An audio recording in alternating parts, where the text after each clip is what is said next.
Class is now in session. I'm Professor Hockey, and today we'll be discussing Game 64 of the regular season for the San Jose Sharks. They took on the Colorado Avalanche and lost by a score of 7-3. And this is going to end up being a shorter review than usual for a couple of reasons. The first of which is I'm pretty sure most San Jose Sharks fans are not particularly interested in hearing about what happened in this game here tonight, and are much more interested in following up on the news we heard a few hours ago, which is that the San Jose Sharks had traded defenseman Jake Wallman to the Edmonton Oilers.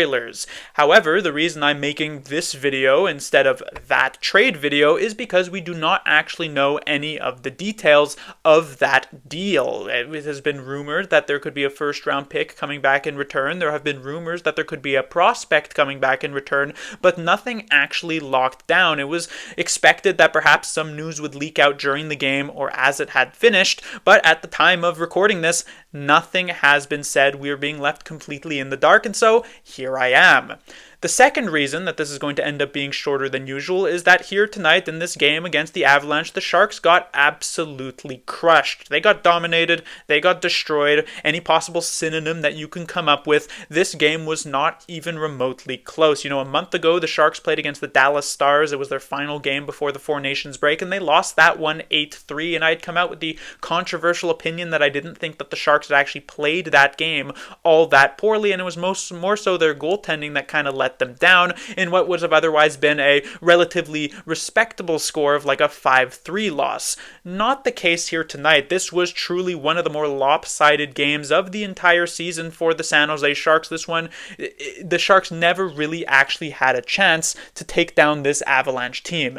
And yet, unlike in previous games this year where the Sharks have also just been completely dominated, I'm really not all that upset about it. And the reason for that is that, for one, this is the final game of a season-long 7-game road trip. The Sharks have been traveling a ton. They've been playing a ton of games. This is the third game in 4 nights, fourth game in 6 nights, whatever kind of sample size that you want to take. And this was also a lot of travel here from Buffalo to Colorado, so going all the way, or nearly all the way back out west.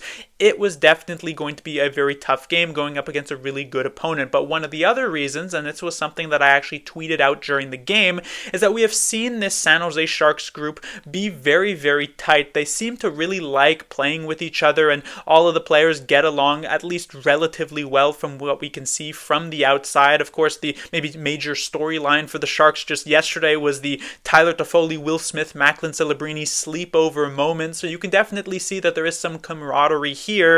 And so going into tomorrow, which is the trade deadline, and the Sharks are major sellers at this deadline in a very real sellers market, a lot of those players who, some of the younger guys who have only been here for a year or a couple of years have gotten to know and have become friends with, now leaving. And of course, all of these players are aware that this is a business and this is expected to happen, but that doesn't necessarily make the situation easier. So yesterday it was Vanacek. Earlier today it was Nico Sturm. Luke Cunnin sits this one out for trade-related reasons. He's almost certainly gone as well. Jake Wallman does not play here tonight. We already know he's being traded to the Edmonton Oilers. So the lineup has been decimated. On paper, they are significantly worse now. And on top of that, you take into account the Granlund trade from earlier, the CC trade from earlier, the Blackwood trade going back all the way to December. It has not been an easy year for San Jose, and I don't really blame them in the 7th game of a 7-game road trip to have kind of not taken this night off. There was still an effort level there, but to maybe have a night in which they do kind of just get completely caved in.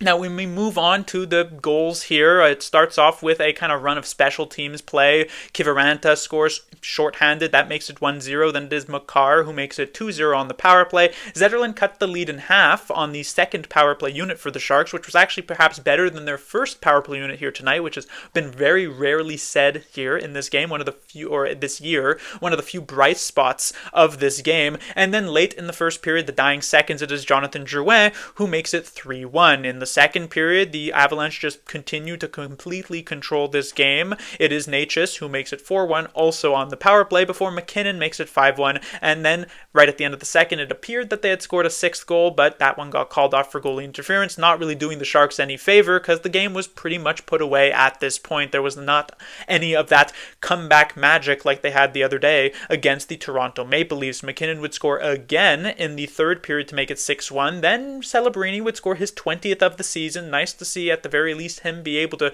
keep pace in the Calder race, but then Makar gets it back 7-2, and then in the last couple of minutes, Eklund, when the Avalanche had pretty much let up at this point, the third period, they allowed the Sharks a little bit more room on the ice to do things. Eklund does make it 7-3 for a slightly more respectable score, but again, this was a game in which the Sharks never really truly had a chance. Now, one thing that I do want to mention before getting into the players is that we saw here tonight, Cale Makar puts up 6 points in this game. Nathan MacKinnon puts up 5 points, which further extends his NHL league leading point totals up to 98. He is one of the best forwards in the entire game. Makar is perhaps the best defenseman in the entire game. And so we, as Sharks fans, we get to watch Will Smith, Macklin Celebrini, 19 years old and 18 years old respectively, have some really solid nights. But what we see here is what could potentially end up being the Sharks' future as well. MacKinnon and Makar, players in their prime, just being able to take over games on a consistent basis. That's what these players are striving to get to, and hopefully they can reach that level. Moving on to the players to talk about, as I mentioned, going to be a little bit of a shorter review, not going to get fully into details about every single one of these players. Most of them at best had average nights, and at worst were kind of bad. The good news, I guess, this first line for Eklund, Wenberg, and Toffoli was one of the average nights. They didn't actually do much of anything, but at the same time, they didn't get completely abused, which I guess is a positive. But the players who I want to kind of focus on here start on the second line. Of course, as you would expect in a Sharks game, you talk about Celebrini, you talk about Will Smith. Now, Smith has been on a hot streak ever since mid-January in that game against the Boston Bruins. He has enjoyed a ton of success during that time, 15 points in his last 15 games, and now with the assist on the Celebrini goal, it's now 16 points in his last 16 games. But during that hot streak, he hasn't really been forced to defend in his own zone all that often, and that's not because he's been completely sheltered by Ryan Warsofsky. It's simply because when he's on the ice, the Sharks have been playing in the offensive zone because he's been good enough to get them there and has had teammates who are good enough to get him into those positions. And as they say, the best defense is a good offense, and so Smith has been enjoyable to watch. But here tonight, in a game in which the Sharks did get completely destroyed, we got to see Smith in more of a defensive role and having to, at times, face off against players like MacKinnon and Necas and Makar on the ice. And it was definitely a learning experience, to put it nicely here, for Will Smith. There were certainly multiple moments in which he was exposed, which should not come as a surprise to anybody. Even the best of the best players in the NHL will completely get embarrassed by MacKinnon on a nightly basis. And so a 19-year-old who is not really viewed as having that advanced of a defensive game, it should be expected that this would occur. But again, a learning experience for a 19-year-old player of what the best of the best in the world are capable of and what is the level he's trying to get to. The same goes with Celebrini. Now it is slightly different because unlike with Will Smith, Celebrini has been tasked with the more difficult defensive assignments recently. When he was on that top line with Eklund and Toffoli, they would definitely face off against some of the team's, some of the other opponents' best players on a nightly basis. So this isn't a completely unique and new situation for Celebrini here tonight, but at the same time, like with Will Smith, was at times exposed by some of the truly talented individuals that the Avalanche are able to boast. One of the reasons why they are that true Stanley Cup contender this season. And so again, like with Smith, Celebrini, a learning experience here tonight. When it comes to the Sharks' third line, a couple of standout players here as well. We'll start off with Colin Graf, who I thought had himself a really strong night, at least on the Sharks' second power play unit. At even strength, there really wasn't much doing for the Sharks at all, but on the second power play unit, I thought Graf was a driving factor. Great pass to Fabian Zetterlund that originally had made this game 2-1 and seemed as though it was actually somewhat close during that time, though that was obviously just a mirage.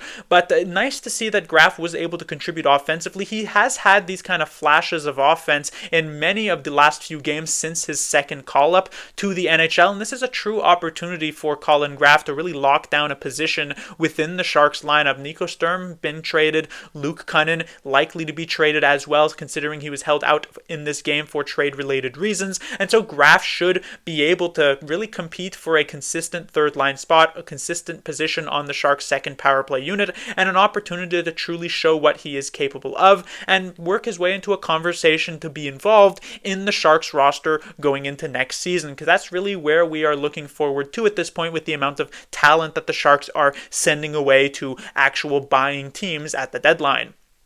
On the other side of the ice, another player who definitely needs to kind of prove himself here, that is Klim Kostin. While Graf is kind of locked in here for the Sharks, he's going to be on this team, even if it's not necessarily with the Sharks, if he has to go back to the Barracuda at some point. But for Klim Kostin, he's playing for his NHL life at this point on an expiring deal for the end of this season. He is an RFA, if I'm not mistaken, but will the Sharks actually give him a qualifying offer? It's certainly possible that they do not, considering the amount of money that they would have to put up for that.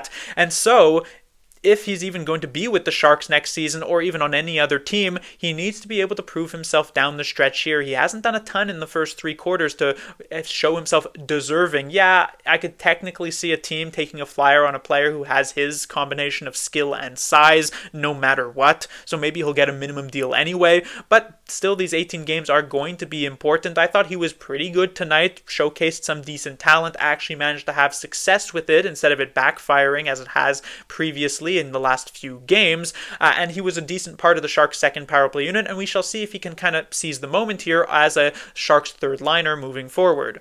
Another player who's definitely going to be looking to do that comes onto the fourth line, one of the few players who actually comes into the lineup instead of having to step out, and that is Nikolai Kovalenko. He has been injured for a while, but he gets back into the lineup in this game against his former team. It's a bit of an unfortunate situation, having to watch his former teammates have the success that they are and just having a blast in this game and on their way to a Stanley Cup appearance or a Stanley Cup playoff experience, and perhaps all the way and going deep and things like that. And Kovalenko stuck onto this last place Sharks squad, but that didn't seem to get him down in this game. I liked his effort. He certainly was trying to remain engaged, drew a penalty, did some good things on the second power play unit. So like with Kostin, going to be really looking to try and get himself into that conversation to be a part of this Sharks roster next year.